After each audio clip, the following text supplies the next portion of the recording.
All right, Shalom. All right, this is Samat coming to you with another lesson through the Spirit. Of course, we want to give all praises, honor, and glory to Yahweh by Hashem Yahweh Shai.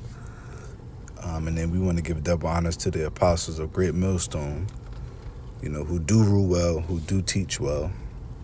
They've given us this truth and this knowledge through the Spirit and power of Yahweh by Hashem Yahweh Shai. And to you sincere brothers that's out there laboring in this truth, risking your lives and freedom to do this work. And to the very few sisters that are listening and learning to the true men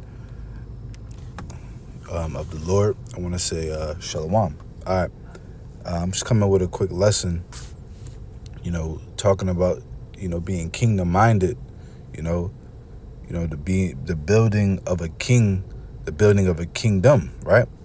So we have to reform our minds to be more kingdom-like, and it's a lot of things that come with that, It comes with, first and foremost, forsaking the world, right? And acknowledging and fearing Yahweh by Shem Yahweh Shai. We know that. And then it's a continual process as you grow in His truth.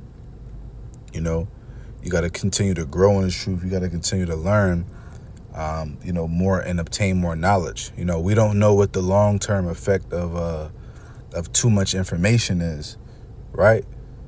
So that's what we strive for. We strive to have a lot of information, to have a lot of knowledge, because what is required of a king? A king has to be fit.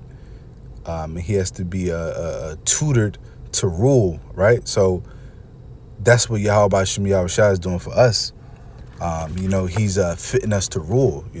He's putting us through tribulations and trials and sufferings to teach us temperance, to teach us endurance, to teach us righteousness from wickedness, right? Amongst many other things, and we have to do our part. And what the scriptures say, study to show thyself approved, man. We want to be approved to receive the kingdom, to be what? Rulers in the kingdom, to be joint heirs with Yahweh Shai, right? Right now we're princes to the power, and in those days, the Lord's going to make us kings, man. We're going to be rulers over the kingdom, man, and kingdoms of our own, So let me start in 1 Corinthians 9:25. It says, matter of fact, let me just get the whole chapter. Let's start at 24. It says, know ye not they which run in a race run all, but one receiveth the prize, so run that ye may obtain. Hey, that one that received the prize, man, that's the elect. The elect are the ones that are going to receive the prize of the first fruits of the kingdom of heaven, man. You got to understand, the Most High is He's a just God, man. He's a just power, and He's not going to, we know that, all of the Israel's in the end is going to come back in reincarnation, the 2/3, all the Israelites that died on this side, whether what country or where they've been, they're going to come back in reincarnation in the kingdom of heaven. But we do understand that the Most High is going to place a difference between the first fruits and the reincarnated Israelites, man. Because it's a just power. Why would the Lord give the same glory and blessings and rewards to those that forsook this world, that laid their life down for the Lord, that put off the mortal clothing and put on the immortal clothing, man, through the Spirit, right? Why would He give them the same? Why would He give the same reward to those men and women as those who mocked the Lord, who scoffed at the word, who chose not to turn back into righteousness, man, that chose to stay in their wickedness, man? Why would He give them the same reward, man? He won't. The Lord is a just God, right? He's a just power. So at the end of the day, we need to strive that we may obtain that prize, man. We have to be kingdom minded. It all starts in the mind. It says, verse 25, every man that striveth for the mastery is temperate in all things.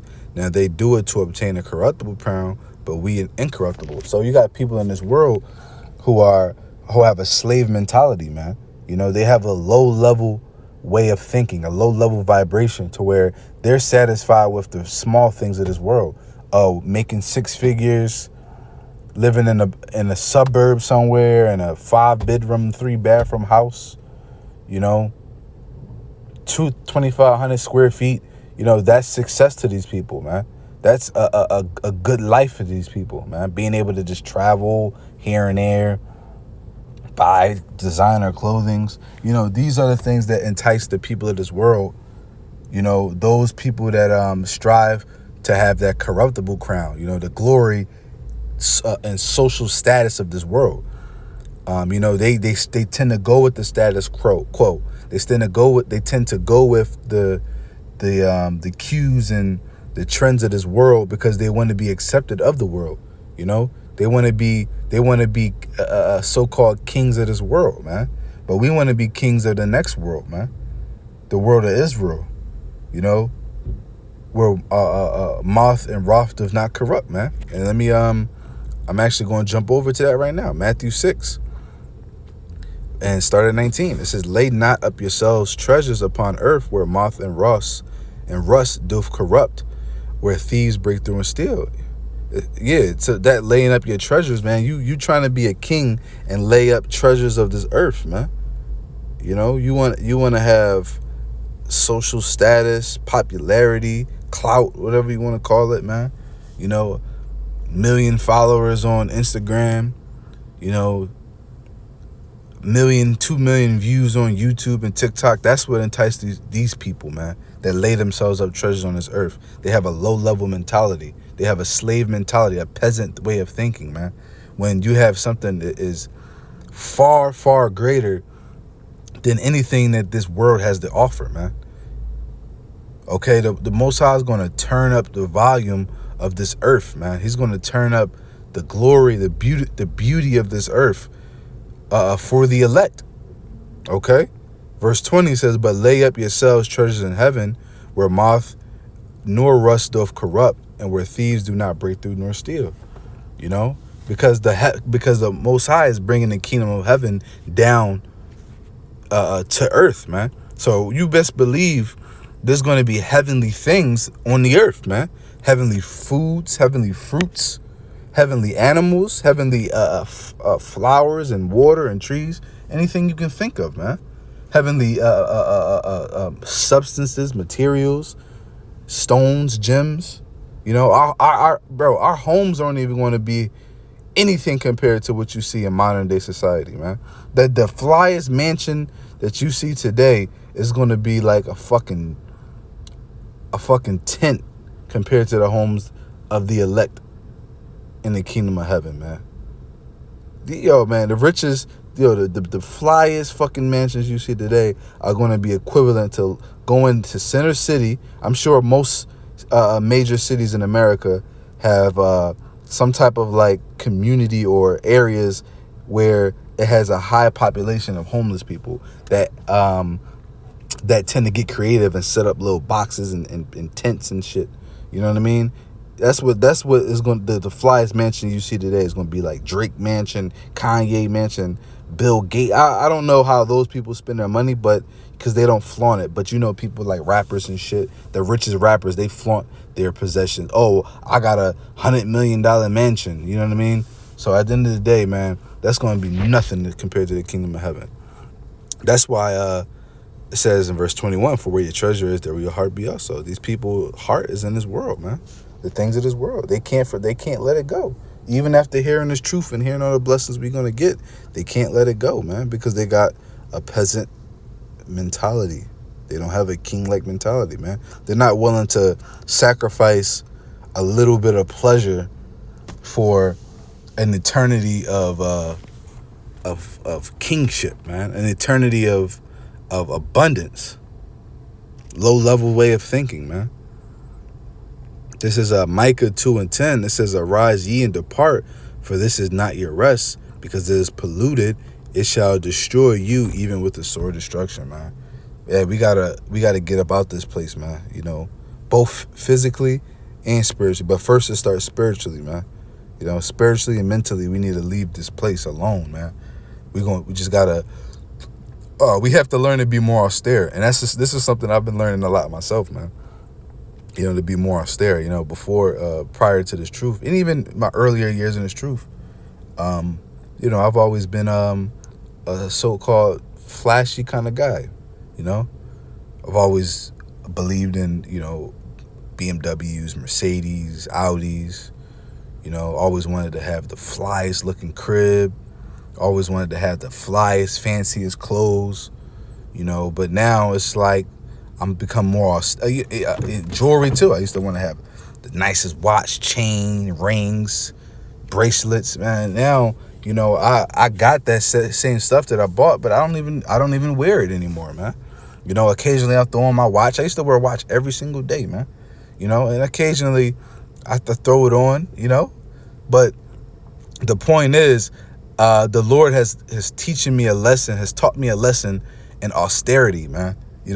Learning to be plain, learning to be simple. You can still like nice things, and you can still have nice things, and you can still dress nice, but it's the mentality about it, man. And when you have an austere mentality, you tend to, if you are a fly guy, because you got some brothers that are fly, man. You got some brothers who don't really put that much thought and care into their appearance or their apparel. But then you got other brothers that tend to, they like to get a little swaggy, if you will. And even then, you got a lot of brothers that are a little swaggier than others, but still it's an austere way about them. It's all about the way they carry themselves, man. People in the world will throw some fly shit on and try to act fly or try to puff themselves up, man. So austerity is something that we should all learn and take a lesson in, man. Just to, it's a way of thinking, man. It's a way of moving. It's a lifestyle, man. And then, hey, listen, in the kingdom of heaven, we could be as flamboyant as we possibly want, and because we gonna have a reason to, man.